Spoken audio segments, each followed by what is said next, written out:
ឆ្អឹងជំនីជ្រូកយកមកលេងប្រៃផ្អែមថែមម្ទេសថែមទឹកអំពិលទុំលីងឲ្យស្ងួតអញ្ចឹងមកឆ្ងាញ់ណាស់កុំថាឡើយធ្វើជាគ្រឿងក្លែមញ៉ាំជាមួយបាយក៏ឆ្ងាញ់ដែររសជាតិវាជូរប្រៃផ្អែមហឹរតិចៗបើបងប្អូនចង់ដឹងថាខ្ញុំធ្វើមិនដាក់គ្រឿងអីខ្លះអាចចូលមកមើលវីដេអូខ្ញុំមួយនេះបានជម្រាបសួរពុកម៉ែបងប្អូនម្ហូបខ្ញុំអាចារ្យនេះរបៀបធ្វើងាយៗស្រួលៗទេពិសេសគ្រឿងផ្សំក៏តិចមុខដែរ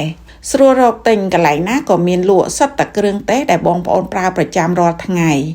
នេះខ្ញុំទិញឆ្អឹងជំនីជ្រូកកន្លះគីឡូបើតម្លៃវិញអស់ 9,000 រៀលអំពិលទុំម្ដុំប៉ុណ្ណឹង500រៀលវាមានគ្រាប់បងប្អូនម្ទេសខ្ចី2ផ្លែម្ទេសទុំ2ផ្លែ 1000 រៀលបងប្អូនម្ទេសនេះហឹរតិចទេបើបងប្អូនចូលចិត្តហឹរតើតែថែមម្ទេសដៃនាងឬក៏ម្ទេសអាចសាត់បានហឹរខ្ញីមួយកូនដុំខ្ញុំទុកដាក់លីងជាមួយនឹងឆ្អឹងជំនីជ្រូកវាជួយកាត់បន្ថយក្លិនបើសិនជាសាច់ធំក្លិនសាចំណែកឯខ្ទឹមសនិងដើមខ្ទឹមខ្ញុំទុកដាក់ចុងក្រោយគេ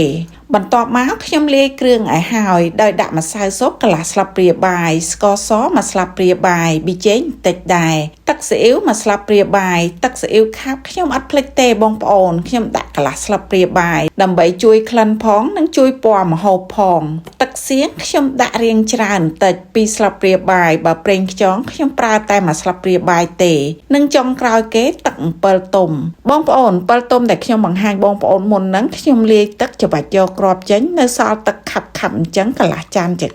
តែខ្ញុំដាក់តែ4ស្លាបព្រាសិនទេក្រែងជូរជ្រុលហើយគ្រឿងទាំងអស់ហ្នឹងខ្ញុំលាយក៏ស្មានទៅនឹងសាច់ដែរតែបើស្ទើរយើងអាចថែមតាមក្រោយបានកូរឲ្យរលាយសព្វទុកសិនដាក់ខ្ទះលើភ្លើងចាក់ប្រេងឆាចូលឲ្យរាងច្រើនបន្តិចដើម្បីស្រួលលីងសាច់មិនខ្លោចសាច់ក្រៀមល្អ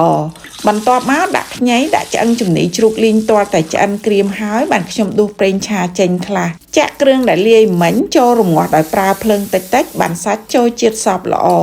លីងទាល់តែរីងទឹកនៅតិចអញ្ចឹងមកថែមម្ទេសដើមខ្ទឹមសចូលទាំងអស់តែម្ដងឆាត្រឡប់ចុះឡើងតតែឆ្អិនបន្លែស្ងួតទឹកអស់ភ្លក់មើលតែបើរសជាតិត្រូវចិត្តគឺរួចរាល់ហើយបងប្អូនបិទភ្លើងដួសដាក់ចានញ៉ាំបានតនៅក្តៅមិនដែរមើលបងប្អូនបានមួយចានទំនងណាស់បើរសជាតិក៏ឆ្ងាញ់ដែរខ្ញុំធានាធ្វើបែបនេះនោះម្ហូបខ្ញុំថ្ងៃនេះមានតែប៉ុណ្្នឹងទេអរគុណពុកម៉ែបងប្អូនទាំងអស់គ្នាដែលតែងតែគាំទ្រវីដេអូរបស់ខ្ញុំរហូតមកបើពេញចិត្តកុំភ្លេចណាជួយ like ជួយ share ចែករំលែកអរគុណជម្រាបលាជួបគ្នានៅវីដេអូក្រោយៗទៀតបាយបាយ